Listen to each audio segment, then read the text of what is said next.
Hey everyone, welcome back to my channel. In this video I will show you how to save any image using Google Chrome browser. So let's get started. So firstly open Google Chrome. Now here you will search which image you will download, then press enter.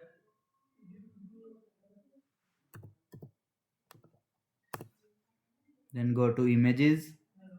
Select any of the image you want to download. Right click on it. Here you will see options, save link as, but we need image, so we are click on save image as. Now you will select the location where you save the image, like I am saving on desktop. Here you will save the image name, then press enter.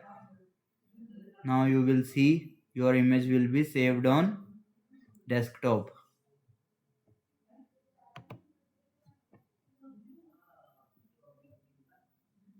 Now we will go to desktop to see the image which will be saved. Here it is. And that's how you save an image in Chrome quickly and easily. If this video helped you, don't forget to like, subscribe and check out my other videos. Thanks for watching.